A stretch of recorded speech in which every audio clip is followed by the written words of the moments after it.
quick hits here. Finding new Taylor series, or even Maclaurin series, given already known Taylor series here. I guess these are all Maclaurin series. So first one, find the Maclaurin series for f of x is equal to x squared times e to the x. So we could do this from scratch, but we really don't want to, because what we can say is x squared times e to the x is equal to x squared times our Maclaurin series here for e to the x.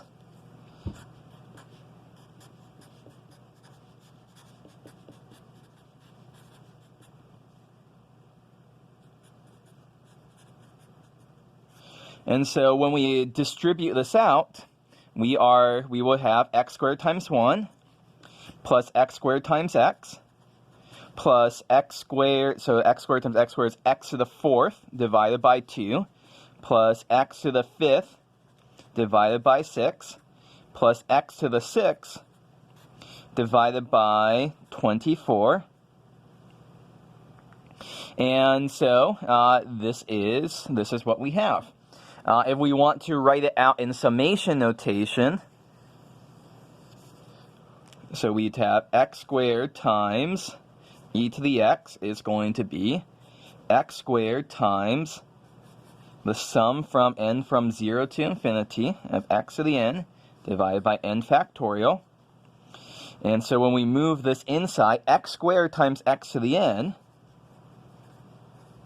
is x to the n plus 2 divided by n factorial. So this would be a way to write it in terms of series. If we didn't like the fact that the exponent here of x was n plus 2 instead of n, we could make a substitution. So we could say the m equal n plus 2, and so then n is going to equal m minus 2, and when n is equal to 0, m is equal to 2.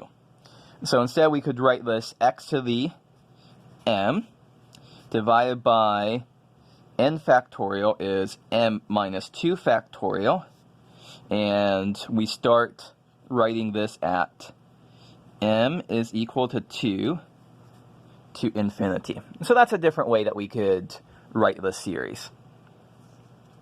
So again, let's try to, we have this kind of, multiplying x squared times something already known. Don't try to reinvent the wheel, just try to use something that you already know.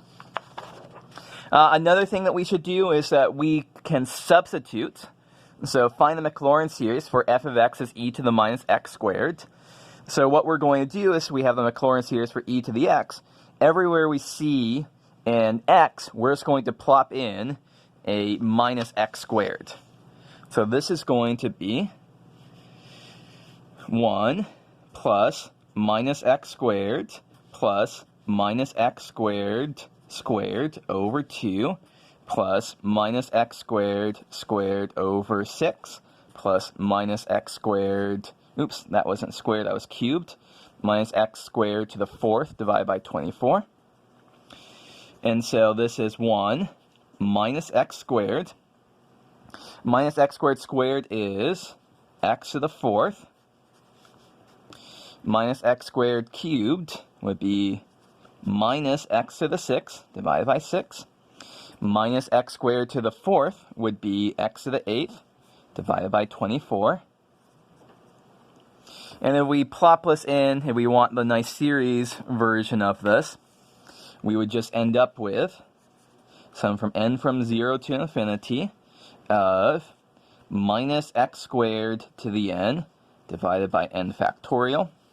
It looks a little bit prettier if we rewrite this as minus 1 to the n times x to the 2n divided by n factorial. So that is going to be, we shouldn't try to reinvent the wheel. We should just use already known properties here.